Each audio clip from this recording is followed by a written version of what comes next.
Hello and welcome to this special episode of Showcase. It's time to visit a gallery dedicated to water buffaloes, listen to music in a historic Turkish bath, and delve deep into some cultural discussions. And if you're wondering why, it's because the 17th Istanbul Biennial has just kicked off. Organizers say the event invites people to explore the city and its connections with urban life. So you'll get to see not only artworks, but also some outstanding exhibition spaces. Take a look.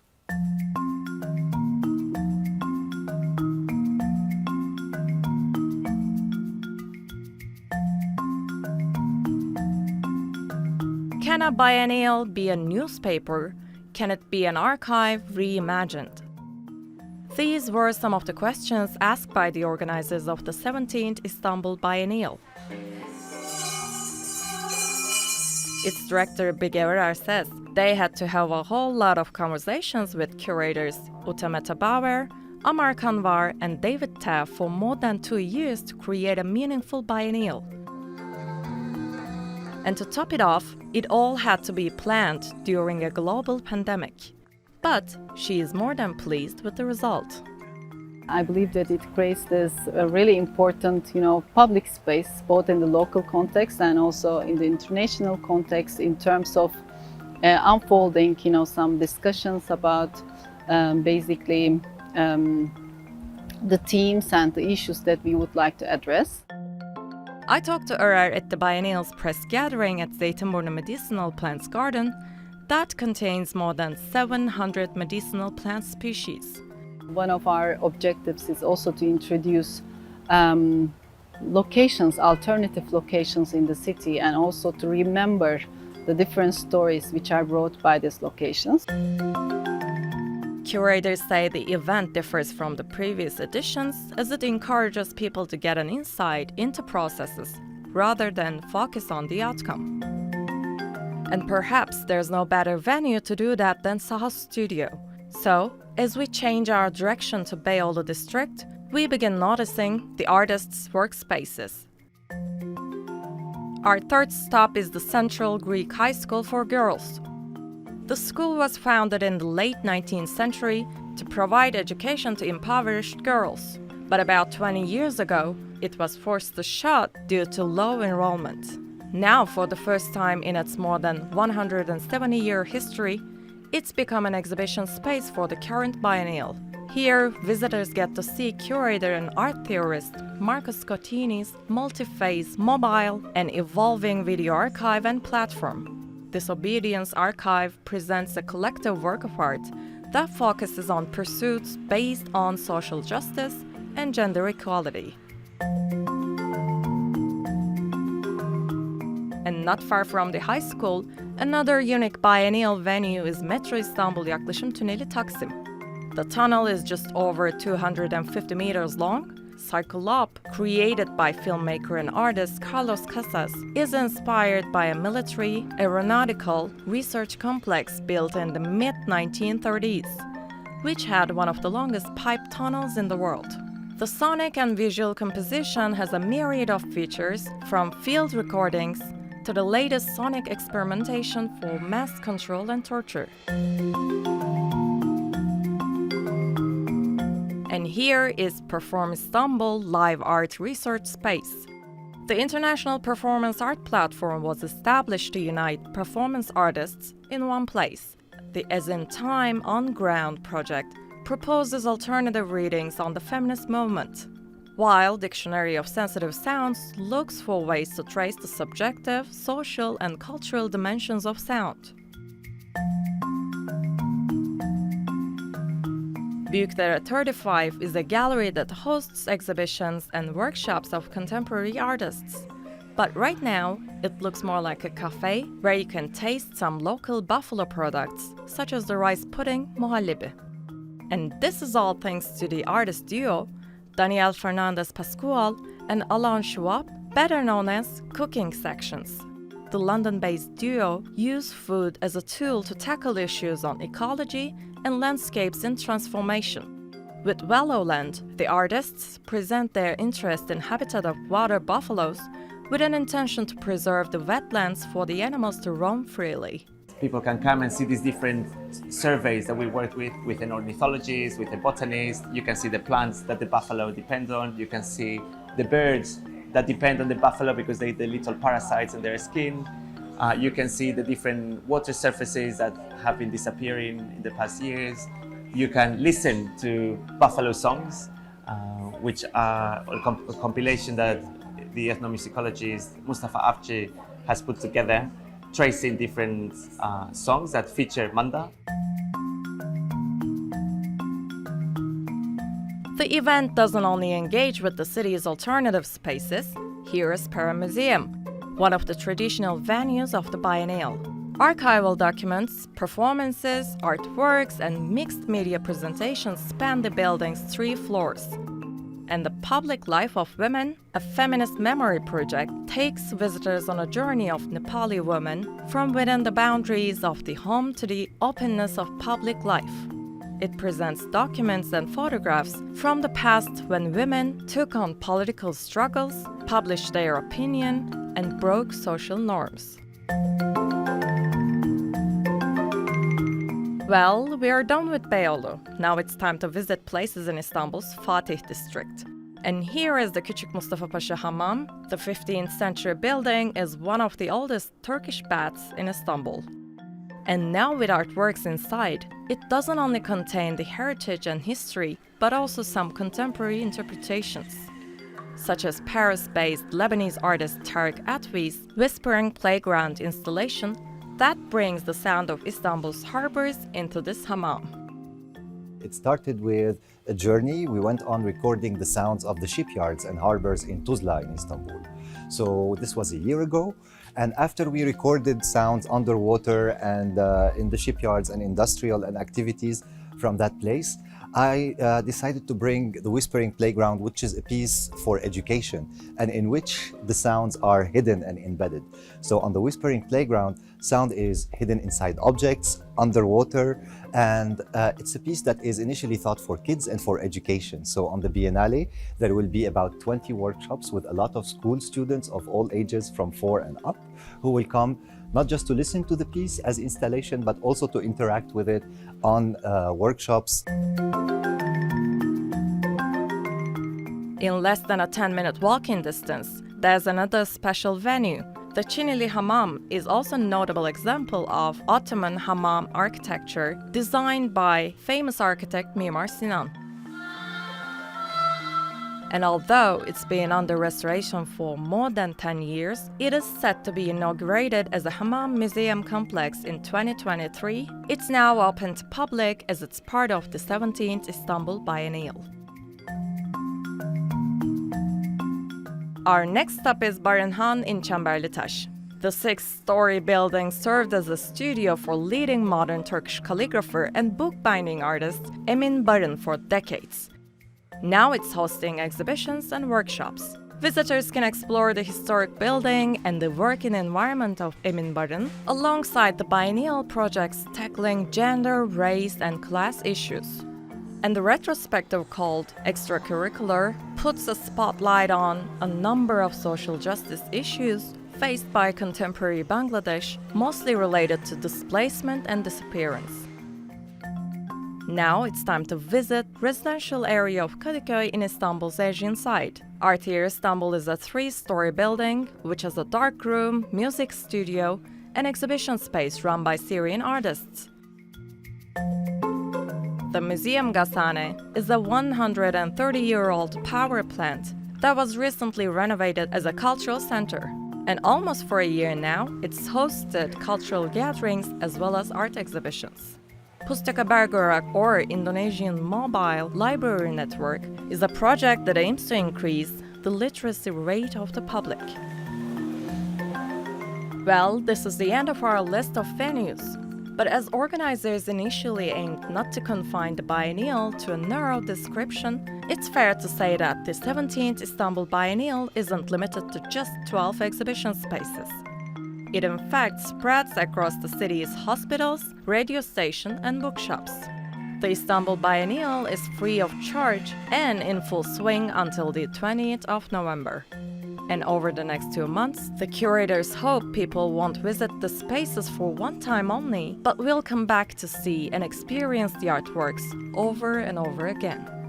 Esra Dürüst, TRT World.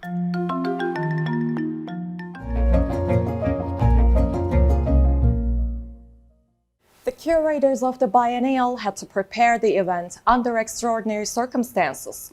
They couldn't even get together physically as a trio until recently. I spoke to them earlier this week and asked just how challenging the planning process was. Uta Bauer and David Te, curators of the 17th Istanbul Biennial, thanks so much for joining us here on Showcase today. So the biennial was supposed to take place last year, but here we are due to the global pandemic. You had to organize it still in very uncertain times during. And Ute, please tell us, how was the process? What were your first thoughts when you were asked to do this biennial, and how challenging or how experimental was the process? I mean, it's always an honor to be asked to do a biennial, and a biennial usually has to do with a site. This is the Istanbul Biennial, and it reflects usually the city, its context, what is happening there. So due to the pandemic, neither the curators nor the artists could travel. So this is, of course, a big question. What can you say to a city, about a city, and what can you do with a city in such a moment? So for us, this was a big question, and we have to say we had long discussions with the team. Everybody was on digital platforms, but we also spoke with many people, scholars, people live here during this term, and also trying to keep the artists informed. And of course, we are now very pleased to be here, and we're actually super happy that more than 100 artists are actually in town. And David, this year is quite different than the previous editions. We don't have an actual title or theme or specific concept, but we have this, for this biennial, a composting theme, kinda. Can you please tell us more about this? Sure. Compost, I would say, describes the process. It is common to have a theme and a title for an exhibition, of course. In the circumstances that you've just been talking about, we felt it didn't really make sense to try to name it. What we had initiated was a whole lot of very diverse conversations. In every case, we tried to pair artists and others, researchers, with people working here in order to inform their process somehow by Istanbul.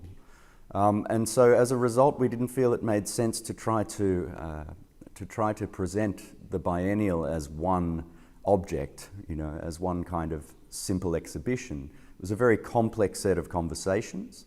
And composting is, of course, something that you have to bring things together in composting, but you also have to leave them alone. And a quite long preparation that we had, I think that described the process very well. Okay, then Ute, why do we need this biennial, or all biennials in general, in the first place? What are they standing for, especially now we're talking about the 17th Istanbul Biennial? What is it standing for? I mean, a biennial usually is really a celebration of coming together in a moment of time, bringing art, usually from very different parts of the world, to a place, and having this art getting into a conversation with a place, with the people living there, with the art scene there, but also showing what is happening elsewhere. It's really a conversation. It's not like an individual exhibition of an artist where you really focus on a full body of work. And it's also not a thematic show. It's really grasping a moment in time, and our time is a time of uncertainty. We not only see the pandemic, but we see economical challenges around the world. We see a lot of impact of what's going on in the time, also on the conversations of people. And what can art, as David said, in the longer term doing with this? Composting does not only mean leaving things alone, it also means let's wait, give things time. What comes out of a compost we don't always know, and the fruits might only be ready next year or even later. 12 venues, they're pretty interesting, from 15th century Turkish bath to former high school. How did you pick up those places? I mean, these places all have its own history in its time, so times change. Istanbul today is not the same than it was in the 15th century, and it isn't even the same than it was before the pandemic. So I think it's very important to allow people to have, to see also that their own city has these layers of history, and really delving into them. We just also have, we're very glad to have a new renovated, the Cinili Hamam, as you said, a 15th century bath that carefully was renovated, and to bring art to there and also to maybe get people in there before it's opening. And the access might be restricted is a great honor to us, and I think it's really also showing Istanbulites its city anew. And I don't think many people have been at a medicinal garden. It's a bit in the outskirts, but it's a beautiful moment to rest and to discover this part of the city. So it's also getting back into a conversation with the place you live, and I think especially after a pandemic. And also, as you say, if things are not that easy, I think it's really good to know you can come together, you can see it maybe with a slight different perspective, and I think a lot of the projects actually, they come with hope. Earlier this week, I've talked to Bige Örer, the director of the Istanbul Biennial, and she told me one of the aims of the event is also to promote local artists.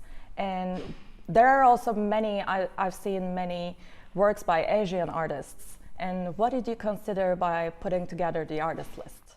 Well, for us it was very important that that dimension of Istanbul and its history was reflected in the exhibition, and I think the invitation to people like us to make an exhibition here also implies this interest. We've had incredible feedback from the audiences so far about this discovery.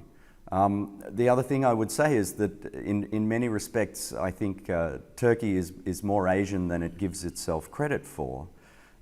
Certainly recent times, which have been very challenging for a lot of people here, take it closer to the experience of many parts of Asia and the places that we're more familiar with working in. So I think this is a very important reckoning, actually, whereas the art scene in Istanbul has traditionally been oriented towards Europe. Of course, times have changed, and the global art world has also changed. Amazing. That's it from me then. Thank you so much. Thanks for joining us here on Showcase. Thank you. Thanks.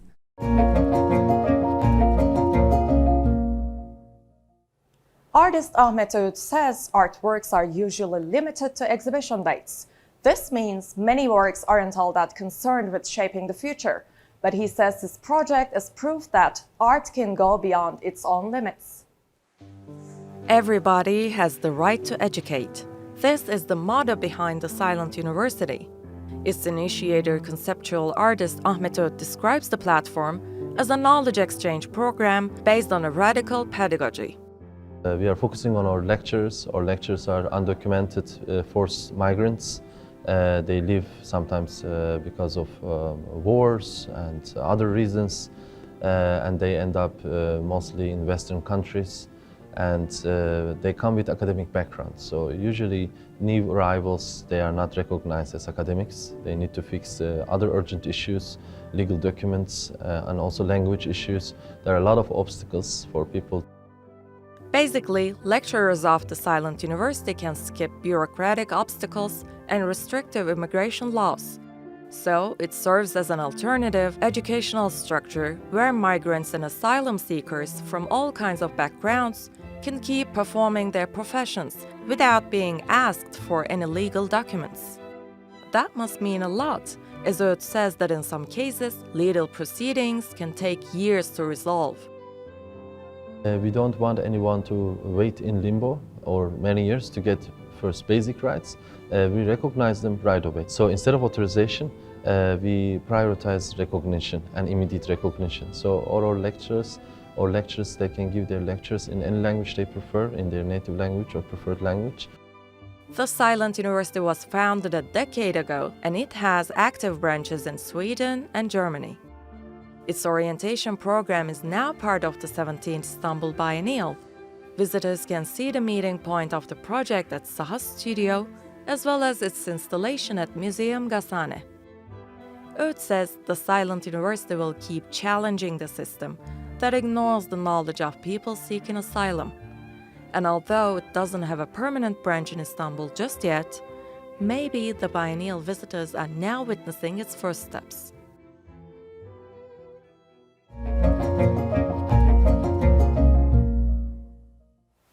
Artist Orkan Telhan says he was thrilled when he heard that composting was central to this year's biennial, and his work at Museum Gazhane reflects the notion in every possible way. Orkan Telhan blends biology with design and art, and says he is looking at the world from the perspective of microorganisms. But why?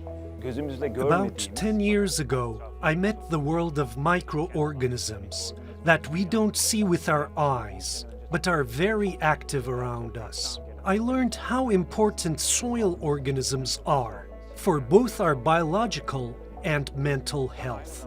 At the same time, in light of the climate crisis, we need them very much for a sustainable life. Plastic can be produced from bacteria and yeast, and alternative materials are being made. As I slowly began a dialogue with them, I came to see the world through their eyes, and eventually I started doing non-human-based work. His project at the Museum Gazhane puts a spotlight on Yenikapı, a quarter in Istanbul. Telhan says Yenikapı has had traces of people and life for the last 8,000 years. He was able to follow some of these traces recently during his biological, climatic, and historical research in the area. That's why he's named his work Yenikapı's Museums, which of a book and installation that emphasize biodiversity. And rather than human remains, Telhan's museums include plants, ants, stones, bones, soil, and microorganisms. And with all these, he wants to show how this area evolved through the biennial's special focus on composting.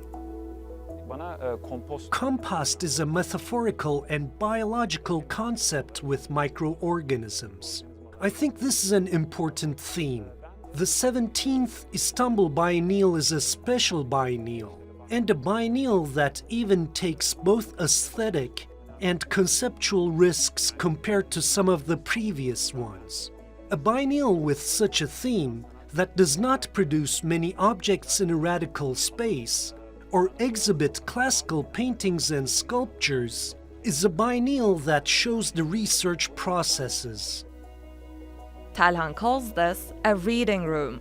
So he invites people to spend some time here, and for those who don't have much time to read the book that's part of his project, it's perhaps still a nice place to take a break and look around, even if only to notice the lives of others around us.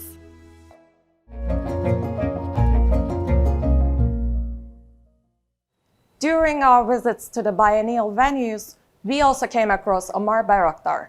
For almost a decade, he's been working to provide a space for artists who've had to leave everything behind. Here's the story. This is Artsy Istanbul, a place for art, creativity, and cats, many of them. And this is Omar Bayraktar, a Syrian photographer and media artist who had co-curated many exhibits in his home country before the war forced him north to Turkey in 2012. And he says he immediately started thinking about ways to help other displaced Syrian artists. So, 2 years after Bayraktar came to Turkey, he settled in the middle of the hip and lively Kadıköy quarter of Yeldirmeni, where he founded Artsy Istanbul. He says he wants this space to serve as a meeting point as well as a creative outlet. Our ambition that we be a home away from home for these artists, because we understand we suffered from the same circumstances. That's when art is taken out from the community, the artwork they know, the artwork they know how to do. It's very hard for them to have new communication in a new place where they know nobody, they don't know the language, they don't know the artwork, they don't know how to survive. And although Artsy Istanbul was initially established to support Syrian artists, it's now become a place for both local Turkish artists and others from as far afield as Germany, France, and Iran. It's a non-political organization. We concentrate on art. We concentrate on supporting human and the creativity in humans. The place contributes to the 17th Istanbul Biennial with 2 works alongside a series of podcasts, face-to-face and online gatherings. So if you're near Kadıköy and feel like getting into a cultural or artistic atmosphere, you can visit Artsy Istanbul. You'll get to read books, enjoy a coffee, and start a conversation even after the biennial is over, which is just what the event's organizers are hoping for. That's it for this episode of Showcase. I'm Esra Dürüst. Thanks for watching. Bye for now.